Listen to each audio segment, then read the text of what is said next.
Now let's discuss the energy band diagram of two closely spaced atoms.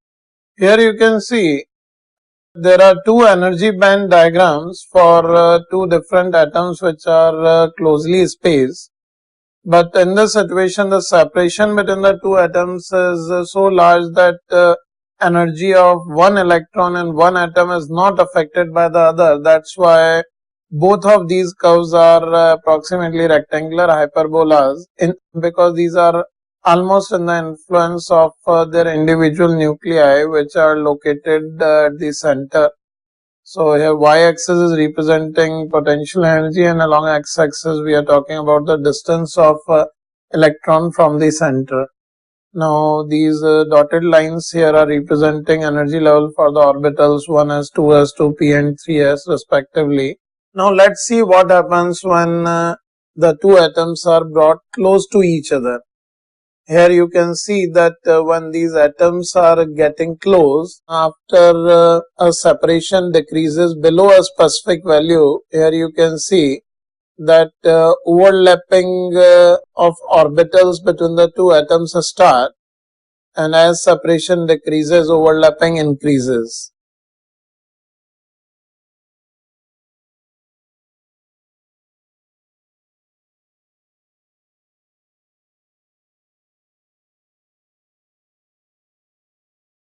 At this situation, we can say that the two atoms are at such a separation where the 3s orbitals are overlapped in this zone, and the 2p, 2s are in the influence of the individual nuclei only.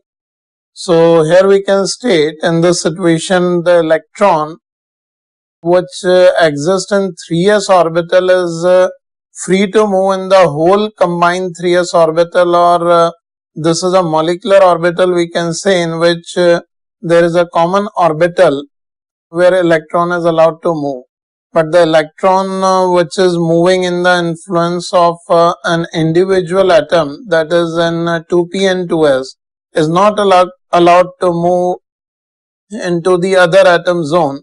But those electrons which exist in the orbital 3s or any orbital above, we can say if 3s is in the overlapping region, all other orbitals which are in the zone above 3s can also be considered as these electrons which are allowed to move in both of these atoms.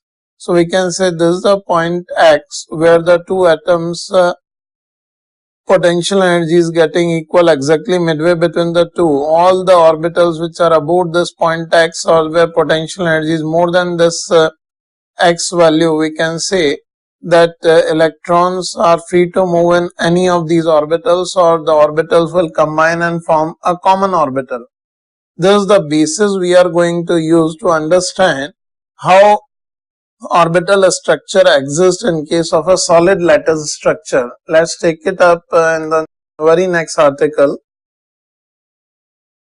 Here in continuation we can see a realistic situation also when two atoms are brought close to each other. Here you can see there are two atoms, and when these are brought close to each other, initially they are having their individual electron cloud associated with the individual nuclei, and when these are getting close to each other, when their electron cloud, outer zone of this electron cloud starts getting overlapped, we can say a common cloud will be there in the outer zone of these two nuclei, and in the inner zone you can see that electrons in the lower orbitals, like which we have seen in the above figure, 1s, 2s or 2p, which are not getting overlapped, are associated with the individual nuclei, and the outer orbitals, like in the above figure we can see 3s and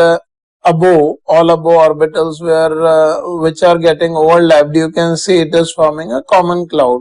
So this is a situation which you can realize in practice.